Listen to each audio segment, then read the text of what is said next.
स्वागत छ सरलाई। धन्यवाद। हजुर, प्रचण्ड समूहले अहिले यति बेला नेपाली कांग्रेसलाई चाहिँ प्रधानमन्त्रीको प्रस्ताव राखेको छ, के भन्न चाहनुहुन्छ यस विषयमा? होइन, मैले अघि नै भनिसकेँ, नेपाली काङ्ग्रेसको जति हैसियत छ हामी आफ्नो हैसियतभन्दा माथिको आकाङ्क्षा राख्दैनौँ र नेपाली काङ्ग्रेसलाई सत्ताभन्दा व्यवस्था प्यारो छ र पहिल्यै सत्ता बचाउने अहिलेको चुनौती हो।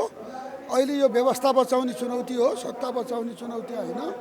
त्यसो भएको हुनाले हामी व्यवस्थाकै संरक्षणमा र कमसेकम संसदीय प्रणाली जो अब भर्खरै प्रतिनिधि सभा पुनर्स्थापन भएको छ, अब त्यो चाहिँ पुनर्स्थापन भएको संसदको अब प्रक्रिया स्मुथली अगाडि बढोस् र प्रणाली अगाडि बढोस् र त्यो प्रक्रियामा कहाँनिर काङ्ग्रेसले के भूमिका खेल्नुपर्छ हामी त्यतिखेर चाहिँ नि हाम्रो ठाउँबाट हाम्रो हैसियत अनुसारको भूमिका हामी खेल्छौँ। त्योभन्दा बढी अहिले सत्ताको कुरा अहिले हामी गरिरहेका छैनौँ।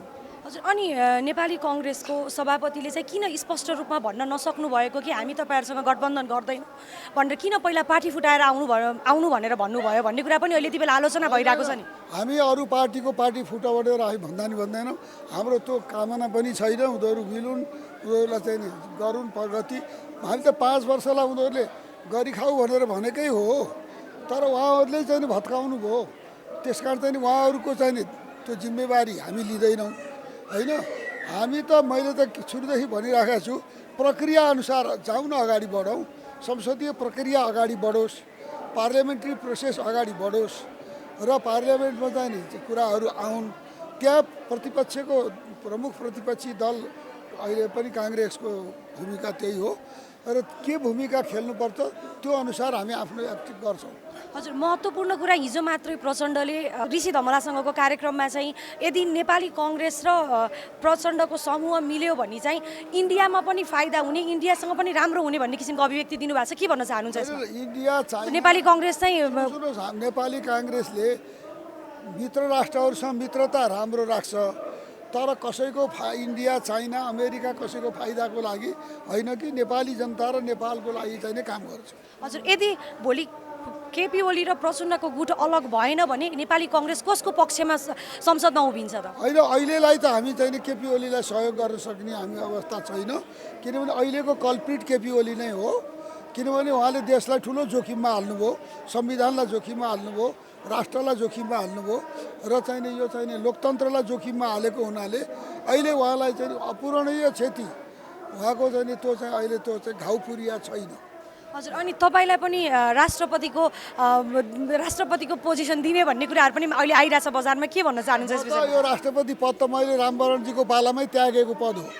यो राष्ट्रपति पद म कहिल्यै लिने मान्छे होइन, किनभने मेरो एउटै मात्रै सङ्कल्प छ, यो राष्ट्रको व्यवस्था लोकतन्त्रको चाहिँ नि लोकतन्त्रलाई स्थिर बनाएर लोकतन्त्रलाई साकार गर्ने मेरो जीवनको लक्ष्य त्यो हो। त्यसकारण मैले त्यही बेला गिरिजाऊलाई भनेको थिएँ, गिरिजाऊ चाहिँ मलाई भन्नुभएको थियो, पहिलो रामचन्द्रजीलाई भनेर भन्नुभएको थियो। मैले भने गिरिजाऊ, यो लोकतन्त्रको लडाइँ अझै सकिएको छैन, अझै चाहिँ नि म त्यो लडाइँ लड्नु छ। त्यो लडाइँ चाहिँ नि म त्यहाँ गएर थन्को लागेर लडाइँ गर्न सक्दिनँ, म मैदानमा बसेर लड्न चाहन्छु मैले भनेको, र अझै पनि म मैदानमै बसेर सङ्घर्ष गर्न चाहन्छु। म यस्ता राष्ट्रपतिमा गएर थन्किएर बस्ने मान्छे होइन। त्यो बेकारको हल्ला कसले पजायो, त्यो चाहिँ नि हल्ला फैलाउने दुराशायुक्त प्रचार हो त्यो। हजुर, यदि भोलि कुनै पनि कुरा भएन र अब अविश्वासको प्रस्ताव केपी ओली शर्मा प्रति गयो भने चाहिँ नेपाली कांग्रेसले कसको सपोर्ट गर्छ भन्ने कुरा पनि जनतामा एउटा जिज्ञासा लागेको छ नि यति बेला? मैले अहिले भनिसकेँ, यसमा धेरै म भन्न चाहन्छु। स्वागत छ सरलाई। धन्यवाद। हजुर, केही समय अगाडि प्रचण्डले चाहिँ शेरबहादुर देउवालाई प्रधानमन्त्रीको एउटा प्रस्ताव लिएर जानुभएको थियो। नेपाली कांग्रेसले अब के गर्छ जस्तो लाग्छ? प्रधानमन्त्रीको प्रस्तावलाई स्वीकारेर प्रचण्डसँग मिलेर अगाडि बढ्छ जस्तो लाग्छ कि के गर्छ जस्तो लाग्छ? अब सर्वोच्च अदालतले संसद पुनर्बहाली गरेको छ, 23 गते संसद बोलाएको छ र सडकको राजनीति चाहिँ संसदभित्र प्रवेश गरेको छ। त्यस कारणले त्यो संसदीय प्रक्रिया मार्फत यो टुङ्गिने हो। कसैले दिने कसैले लिने चिज होइन, यो प्रक्रिया र पद्धति अनुसार यो यसले टुङ्गोमा पुग्नुपर्छ। त्यस कारणले अहिले अब दुईटा कुरा अत्यन्तै महत्त्वपूर्ण छ। एउटा कुरा के छ भन्दाखेरि नेकपा कसरी प्रस्तुत हुन्छ संसदमा, नम्बर 1। र त्यो प्रस्तुति भएपछि नेपाली काङ्ग्रेसले आफ्नो भूमिका तय गर्छ। त्यो भूमिका तय गर्दाखेरि दुईटा कुरालाई ध्यान दिनुपर्छ। लोकतन्त्रसँग प्रधानमन्त्री हामी साट्दैनौँ, क्लियर छ। र अघि रामचन्द्रजीले पनि भन्नुभयो व्यवस्थासँग हामी साट्दैनौँ, प्रधानमन्त्री साट्दैनौँ।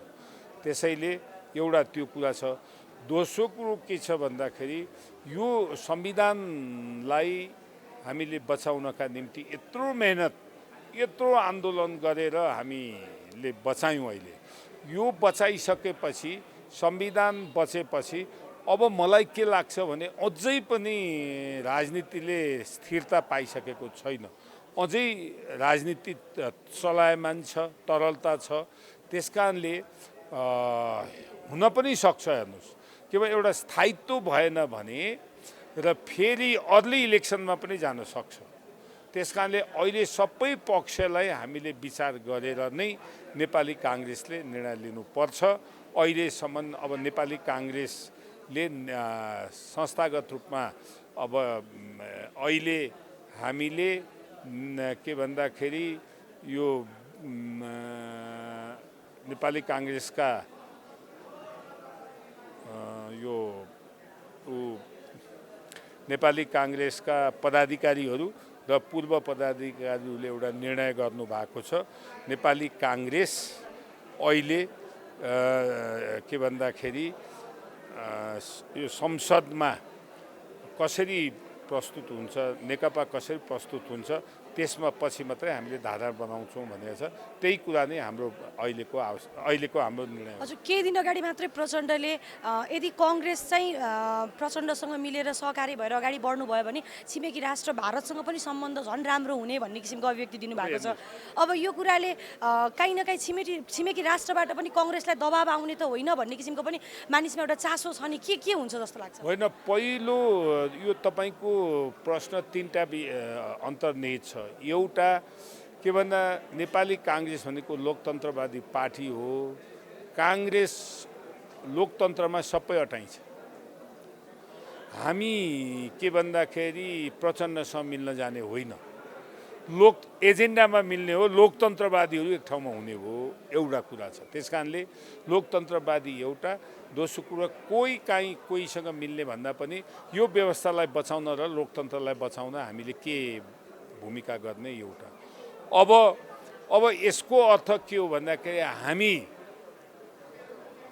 हामी समदूरीको राजनीति चाहन्छ काङ्ग्रेस। अब हाम्रो विदेश नीति पञ्चशीलमा आधारित छ। कोहीसँग मिल्ने, कोहीसँग टाढा हुने होइन। किन नेपाली काङ्ग्रेस र प्रचण्डजी मिल्दैमा मात्रै नजिक हुने हो? किनभने यो देशको परराष्ट्र नीति त राष्ट्रिय हितमा हुनु पर्यो नि त। त्यसकारणले यो यसरी गलत व्याख्या गरेर गलत नेपाली काङ्ग्रेसलाई यो टोकरीमा राख्ने जो प्रयत्न भइरहेछ, त्यो नेपाली काङ्ग्रेसले त्यो सिद्धान्तलाई मान्दैन। हामी परराष्ट्र नीति समदूरीको नीतिमा हामी छौँ। के छ, उत्तर दक्षिण ठुलो भीमकाय राष्ट्रहरू छन्, ती दुईटैलाई साथमा लिएर आफ्नो राष्ट्रिय हितमा परराष्ट्र नीति बनाउने हो। हस् त, धन्यवाद सरलाई। ल, तपाईँलाई पनि धन्यवाद। यति बेला नेपाली कङ्ग्रेसलाई विपक्ष पार्टीबाट चाहिँ प्रधानमन्त्री बन्ने भन्ने किसिमको प्रस्तावहरू आइरहेको छ। के छ नेपाली कङ्ग्रेसको धारणा यति बेला? नेपाली कङ्ग्रेसलाई मैले अघि पनि भने कार्यक्रमको बिचमा पनि नेपाली कङ्ग्रेसलाई हाम्रो प्रतिपक्षी, काङ्ग्रेसको हिसाबले प्रतिपक्षी दल communist party, Nepal communist party हो। नेपाल कम्युनिस्ट पार्टीका नेताहरूले नेपाली काङ्ग्रेसको इतिहासमा, अब नेपालकै इतिहासमा अन्तिम प्रधानमन्त्री शेरबहादुर देउबा हुनुभयो र नेपाली काङ्ग्रेसका कार्यकर्ताहरूलाई अब हार्दिक श्रद्धाञ्जली भनेर प्रधानमन्त्री खड्गप्रसाद ओलीले त्यो बखान गर्नुभयो। त्यो उहाँले भनेको आवाज कानमा गुन्जी नै रहँदै फेरि भन्न थाल्नुभयो। आज नेपाली कङ्ग्रेसकै नेता सभापति देउबालाई खड्ग ओलीले होस् अथवा प्रचण्ड समूहले होस् फेरि प्रधानमन्त्रीका लागि प्रस्ताव गरिरहनु भएको छ। त्यसैले विषय उहाँहरूले भनेको गाम्भीर्यता आफ्नो ठाउँमा रहला, उहाँले भनेको कुराको खण्डन आफै भयो होला, म त्यो आफै पुष्टि भयो भन्ने ठान्छु। तर म नेपाली कङ्ग्रेसको केन्द्रीय महासमिति सदस्य हुनुको नाता मेरो भर्सनमा नेपाली कङ्ग्रेस लोकतन्त्रको पर्याय पार्टी हो। लोकतन्त्र र लोकतान्त्रिक अधिकार र यो अहिले भन्ने हो भने अहिलेको वर्तमान संविधान सङ्घीय लोकतान्त्रिक गणतन्त्रात्मक शासन पद्धतिको संविधानको जन्मदाता पिता सुशील कोइरालाको नेतृत्वमा यो संविधान जारी भएको। 4-4 कम्युनिस्टका प्रधानमन्त्रीले संविधान दिन सकेनन्। बजारमा भनाइ छ काङ्ग्रेसका नेताको स्वर बुझिँदैन, कम्युनिस्टका नेताको स्वर बुझिन्छ, उनीहरू भ्रम छर्नलाई माहिर छन्। तर काङ्ग्रेसका नेताको स्वर बुझिँदैन, काम बुझियो, संविधान दिन सक्यो, निर्वाचन सम्पन्न गर्न सक्यो, संविधान कार्यान्वयन गर्न कम्युनिस्टका 2टा प्रधानमन्त्रीले सकेका थिएनन्।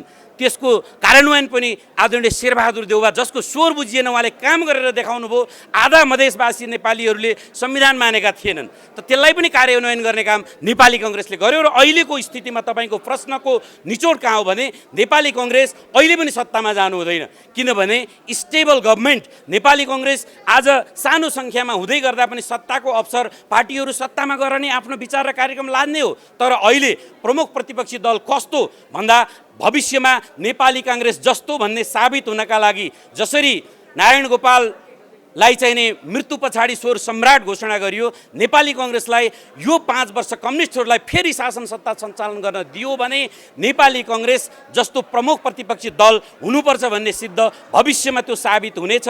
त्यसका लागि काङ्ग्रेस सत्तामा जानु हुँदैन, काङ्ग्रेस स्टेबल गभर्मेन्टका पक्षमा होला। काङ्ग्रेस बिनाको सरकार अहिले सम्भव छैन होला। त काङ्ग्रेसले मत दिन सक्छ, कसलाई समर्थन गर्ने हो?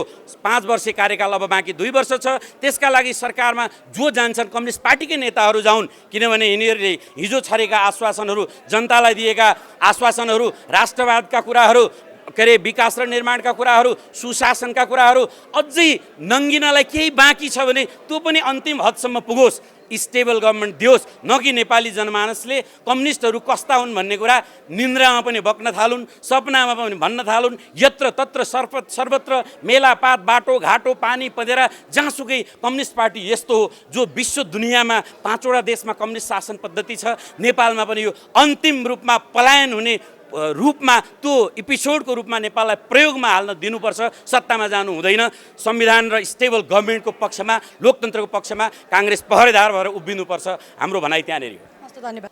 स्वागत छ सरलाई। धन्यवाद। हजुर, अहिले भर्खरै केही समय अगाडि प्रचण्डले चाहिँ नेपाली कङ्ग्रेसलाई प्रधानमन्त्रीको एउटा प्रस्ताव राख्नुभएको छ, के भन्न चाहनुहुन्छ यस विषयमा? अहिले हामी नेपाली काङ्ग्रेसको पदाधिकारी बैठकले गरेको निर्णयमा नेपाली काङ्ग्रेस अडिनुपर्छ। त्यो के कारणले हो भने नेपाली काङ्ग्रेस देशको सबभन्दा ठुलो राजनीतिक दल हो। उसले कुनै समूहसँग मिलेर नयाँ सत्ता समीकरणतिर अहिले निर्णय गर्नुपर्ने बेला चाहिँ आएको छैन। हजुर, यदि नेपाली कङ्ग्रेस भोलिको दिनमा प्रचण्ड या केपीसँग मिल्नुपर्ने कुनै विषय आयो भने त्यति बेला कोसँग मिल्दा चाहिँ सही हुन्छ जस्तो लाग्छ तपाईँलाई? त्यो होइन, अब के अरे मिल्दा त संविधानको रक्षाका खातिर जो हिजो केपी ओलीले संविधान मिच्दै गर्दा हामीसँग थिए, पहिलो प्राथमिकता तिनीहरूसँग हुनुपर्दछ।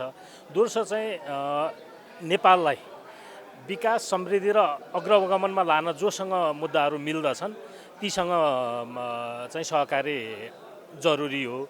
त्यसका लागि अहिले यही समूहसँग, भोलि केपी ओलीको समूहले पनि त्यो कुरामा अगाडि जान सक्दछ, प्रचण्डहरूसँग भएको समूह पनि अगाडि जान सक्दछ। दुवैसँग नगइकन हामी 5 वर्षका लागि प्रतिपक्षका रूपमा हामी मनैले तयार भएको, जनताको अभिमत पनि त्यही हो, 5 वर्ष उनीहरूलाई बाहिरै बसेर सहयोग गर्न पनि सकिन्छ। मेरो व्यक्तिगत कुरा भन्नुहुन्छ भने 5 वर्षका लागि नेपाली काङ्ग्रेस सत्तातिर लम्किनु हुँदैन भन्ने दृढ धारणा हो। धन्यवाद। धन्यवाद यहाँलाई।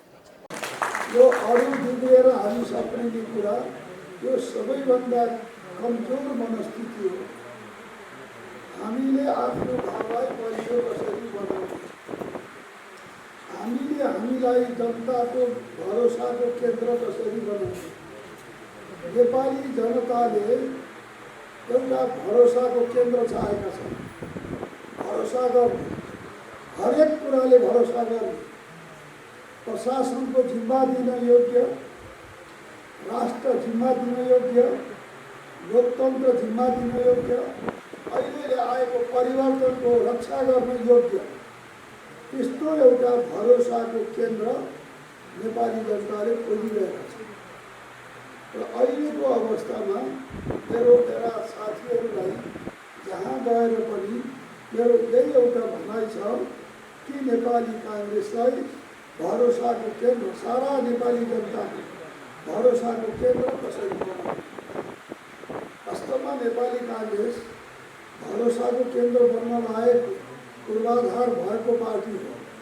यसको पूर्वाधार बिपी कोइराला, सुवर्ण शमशेर, गणेशमान सिंह, कृष्णप्रसाद भट्टराई लगायतका, दिव्या प्रसाद लगायतका नेताहरूको इतिहास, त्यो एउटा ऐतिहासिक भूमिका उहाँहरूको।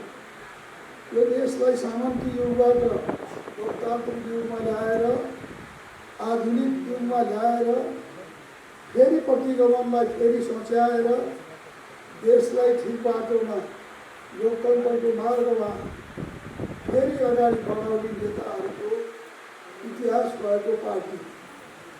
राष्ट्रियता, प्रजातन्त्र, समाजवाद सिद्धान्तको टुङ्गो भएको पार्टी।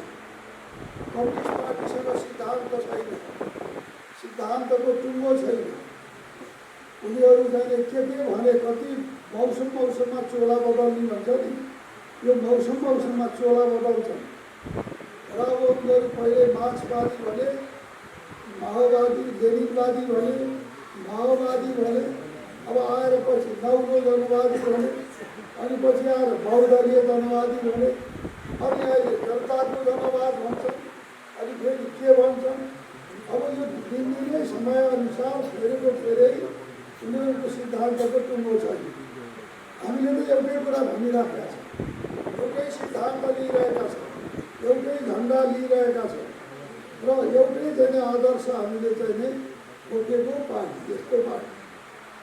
र अनि यसपछि यसले गरेको सङ्घर्षको इतिहास, 7 सालको सामन्तवादको अन्त, 17 सालमा निर्दलीयताको अन्त, अब आएर 62-63 का प्रतिगमनको अन्त गरेर देशलाई सङ्घीय लोकतान्त्रिक गणतन्त्र र समावेशी लोकतन्त्रको एउटा जग साध्ने पार्टी, त्यसको नेतृत्व गर्ने पार्टी। कम्युनिस्टहरूले सरकारको नेतृत्व गरे, 2 पटकसम्म, 2 थरीले सकेनन्, 2-3 जना कति प्रधानमन्त्री भए, सकेनन् र काङ्ग्रेसकै नेतृत्वमा यो संविधान जारी भएको। यस्तो ब्याकग्राउन्ड हाम्रो, यस्तो ब्याकग्राउन्डमा फेरि अहिले कम्युनिस्ट दुईटा भएको।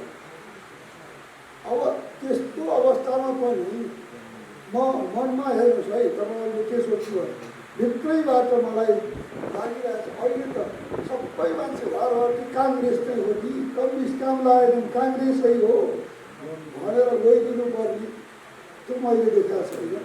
त्यो आज विराटनगरको त्यो कुरा सुनेपछि मलाई चस्का बस्यो कि हामीले के कमी छ, हामीसँग के कमी गरेन, हामीले के चरित्र गरेन, हामीले कसरी जनताको विश्वासलाई हामीले चाहिँ अझै पनि धुरमुर किन पारिरहेका छौँ। जनताको विश्वास किन हामीप्रति पनि अझ अटल भएर आउँदैन, किन आइसकेको छैन, किन काङ्ग्रेस एक छत्र हुन नसकेको। सबै कुराले त काङ्ग्रेस तर अब त यो 30% होइन काङ्ग्रेस त कमसेकम 75%, 80% जनमत काङ्ग्रेसको पक्षमा हुनुपर्ने हो। यसको सबै पूर्वाधार हेर्दा तर किन भएको छैन, त्यो कुराको पनि आज हामीले आफैभित्र खोल्नुपर्छ उत्तर। काङ्ग्रेसले आफैभित्र खोल्नुपर्छ। आत्मवञ्चना गरेर, ठाकेर, घाकछोप गरेर कति सकिन्छ, कति सकिन्छ। जनता हामी मात्रै होइनौँ, जनता छ नि त पर्यवेक्षक, उसले हेर्छ नि बाहिरबाट। त्यसकारण जनताको नजरले हामीले हामीलाई हेरौँ। म साथीहरूलाई सबभन्दा पहिले नेपाली जनताको नजरले हामीले हामीलाई हेरौँ, हामी हाम्रो नजरले हामीलाई नहेरौँ। हामीले कुन नेतालाई चाहिँ भगाएर खानु छ, कुन नेतालाई बजाएर खानु छ, अब हामीले त्यतापट्टि होइन, जनताको नजरले हामीले हामीलाई हेरौँ। म यो कुरा साथीहरूलाई अनुरोध गर्न चाहन्छु र म यो हेर्नु साथीहरू, अहिले भर्खरै 70 वर्ष लगाएर जुन लडाइँ लड्यौँ हामीले, जसको परिणाम जुन संविधान ल्यायौँ हामीले, र यो संविधान जुन संविधान आएको छ, यो संविधानमा कसको कम्युनिस्टसँग त्यहाँ लडाइँ भयो, कसले त्यहाँभित्र एक एक अक्षरमा लडे, यसको इतिहास बुझ्नेले बुझेको होला। तर धेरै 6 वर्षसम्म निरन्तर लडेर राति दिउँसो नभनिकन एक एक अक्षरमा लडेर यो बहुलवादमा आधारित बहुदलीय लोकतान्त्रिक संसदीय प्रणालीको संविधान कसरी बन्यो? यहाँ यो न बहुदल मान्थे, कम्युनिस्ट उनीहरूको थियो नि त त्यत्रो संख्या। बहुलवाद त उनीहरू सिधै नमान्ने। बाबुराम भट्टराईले भट्टराईले भनेको त हाम्रो दर्शनकै खिलाफ भयो यो बहुलवाद भन्ने। संसदीय प्रणाली त हामीले कसरी मान्ने, त्यसकै विरुद्ध बन्दुक उठाएको हो। यस्तो भनियो।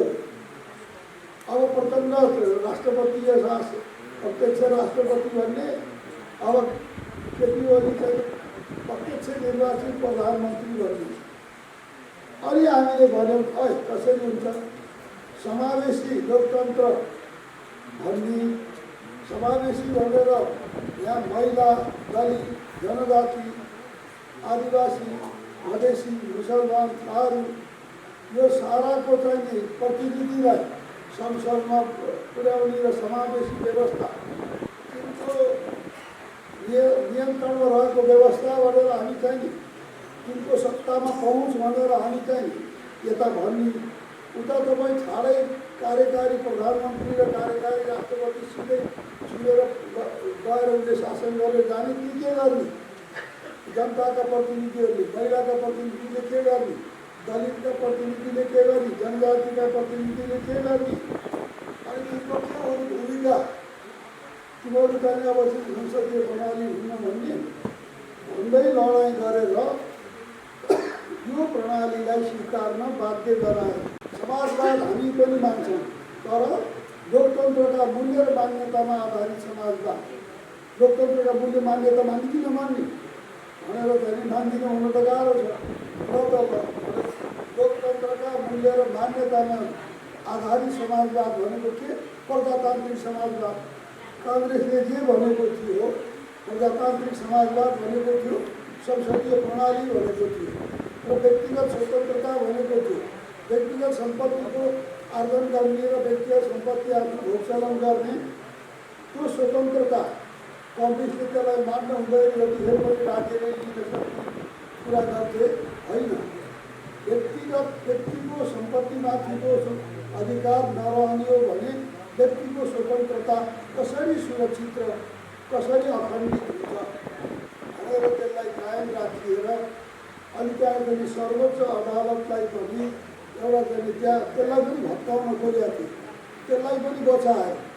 सर्वोच्च अदालत बचाएको त अहिले देखियो नि कति कस्तो रहेछ।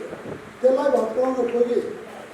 त्यसलाई भत्काउन खोज्दा भन्दा सरोकारवालासँग बहस गरौँ न भनेर बोलाएर उनीहरूलाई ल भनेर यही कल्याण श्रेष्ठ लगायतका प्रधान न्यायाधीशहरू, त्यतिखेरका सर्वोच्चका न्यायाधीशहरू अनि वरिष्ठ वकिलहरू बोलाएर त्यहाँ चाहिँ संविधान सभाको उसमा छलफल गरेपछि उनीहरूले यस्तो वास्तवमा यो कल्याण श्रेष्ठ भन्ने मान्छे धुरन्धर रहेछन्। उसले वास्तवमा चाहिँ प्रचण्डलाई त लडाइँ नलौँ पार्ने भनेर चाहिँ भन्न पार्ने के हो भनेर त्यस्तो किसिमले यो संविधान चाहिँ नै बनेको। यसरी बनेको संविधान यही माथि प्रहार भयो। यो माथि प्रहार भएपछि मेरो भनाइ के हो भनेदेखि यो संविधान गयो भने जति आन्दोलन गरे पनि यस्तो संविधान हामी ल्याउन सक्दैनौँ। देशको राजनीति कहाँ पुग्छ कहाँ पुग्छ। त्यसो भएको हुनाले यसलाई बचाउने कुरा पहिले कुरा। यो संविधानलाई बचाउने कुरामै सारा शक्ति काङ्ग्रेसले लगाउनु पर्छ र हामीले यो केपी ओलीको कदम यो संविधानमाथि कुठाराघात हो, यो असंवैधानिक हो, यो अलोकतान्त्रिक हो भनेर हाम्रो पार्टीले सुरुमै निर्णय गर्यो। निर्णय गरिसकेपछि मेरो भनाइ के हो भन्दाखेरिमा असंवैधानिक हो भने त्यसलाई संवैधानिक गराउने के हो तरिका? असंवैधानिक हो भने त्यसलाई संवैधानिक बनाउनपट्टि लाग्नुपर्छ।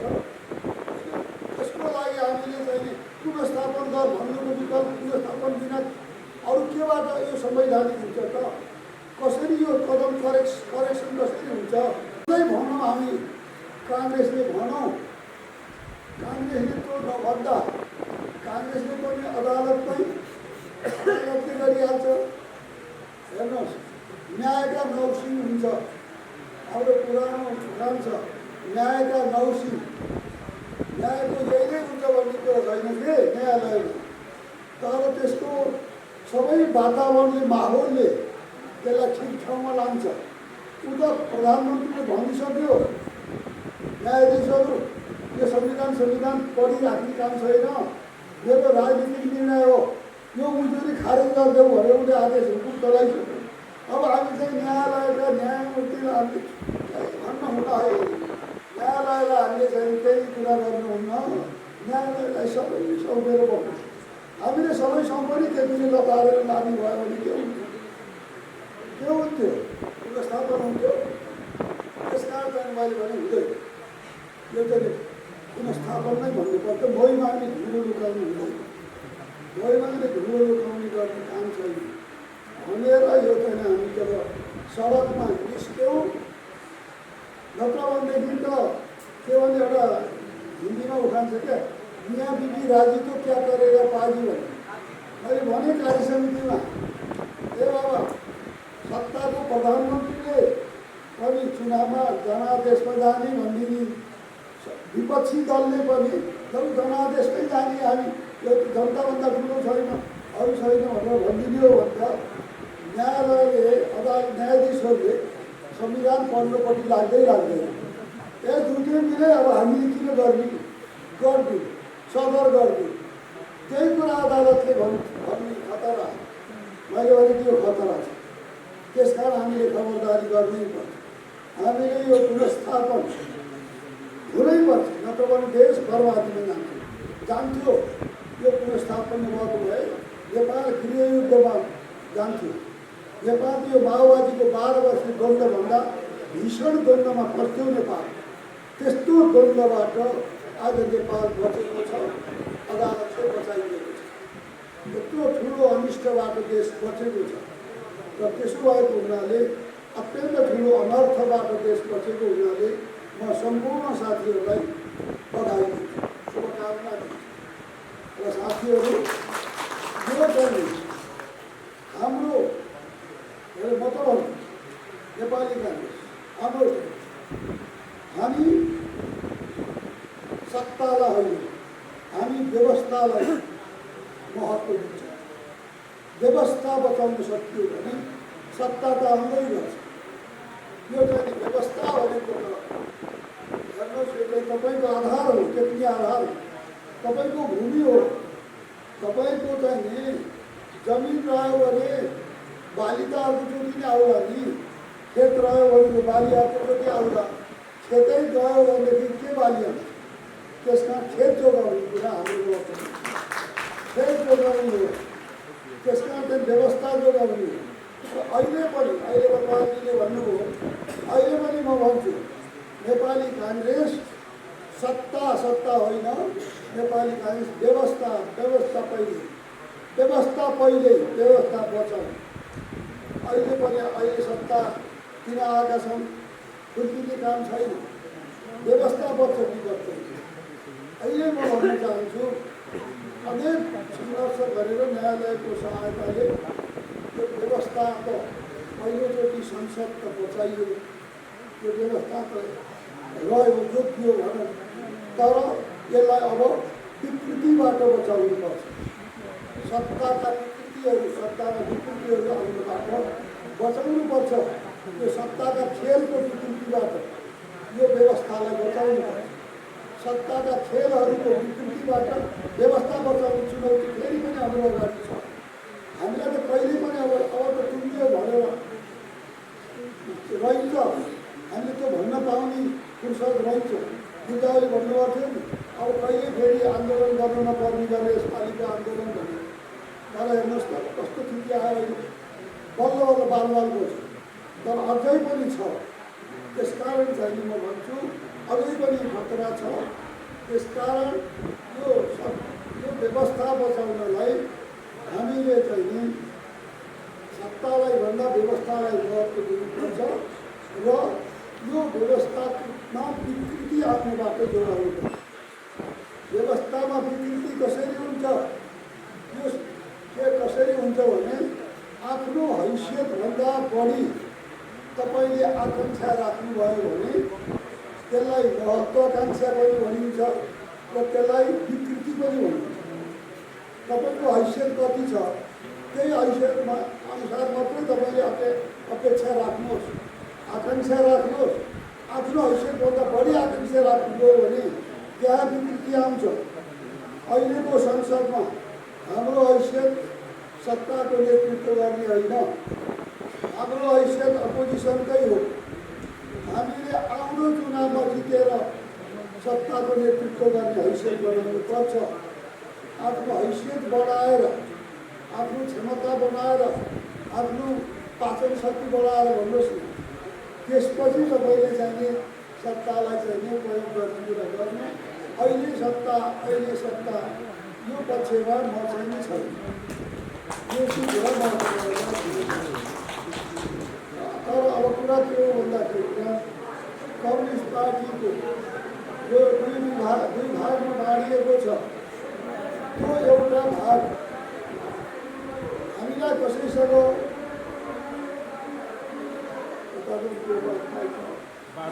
कसैसँग लिनु देनु छैन। भोलि दुईटै प्रतिपक्षी हो। तर अहिलेको अवस्थामा इमिडिएट यतिखेरको कन्फ्लिक्टको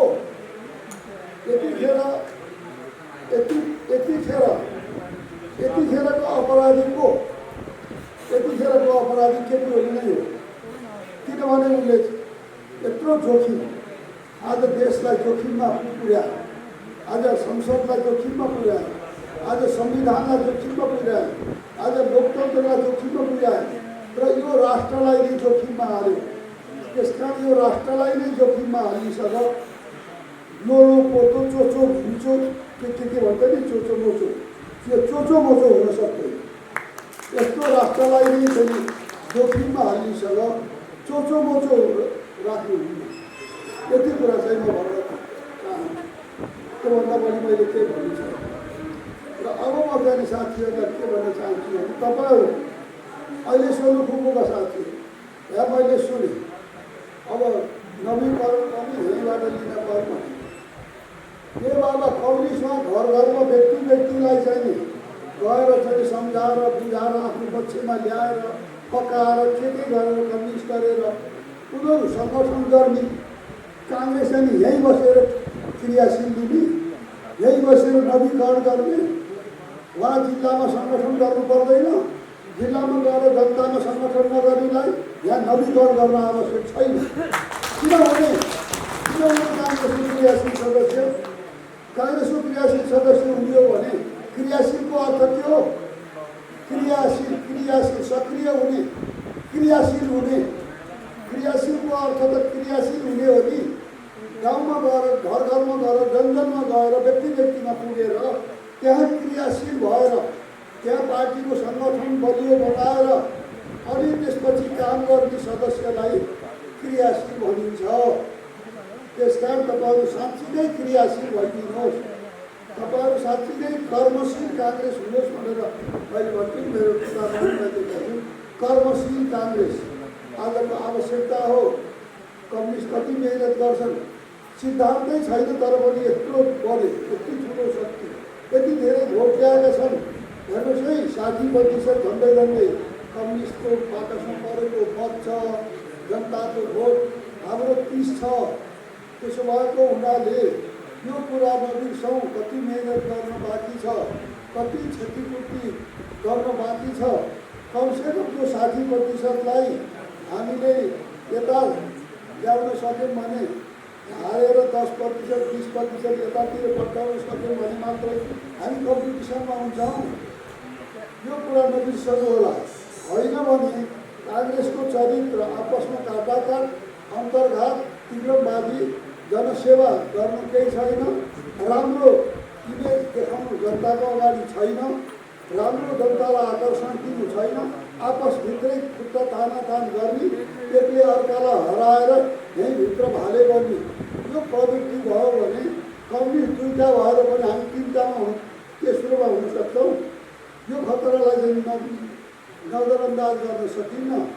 त्यसो भएर हामी तेस्रोमा पुग्ने होइन, हामी पहिलोमा पुग्ने हो भने हामीले मेहनत गर्नुपर्छ, जनतालाई कुरा बुझाउनुपर्छ। कम्युनिस्टको देख्नुभयो, कम्युनिस्टको सिद्धान्त रहन्छ नि, कम्युनिस्टको भरोसा रहन्छ नि, कम्युनिस्टको विश्वास रहेछ नि।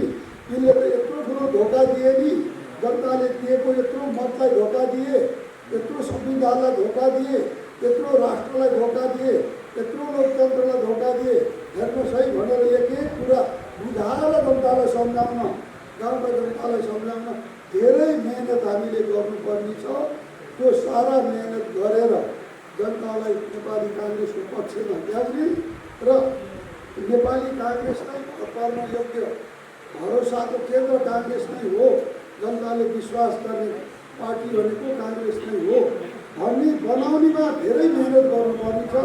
साथीहरू गाउँ गाउँमा गएर मेहनत गर्नु होला। म अब योभन्दा बढी मेरो कार्यक्रम उता छ, म यति भनेर बिदा हुन्छु। जय नेपाल।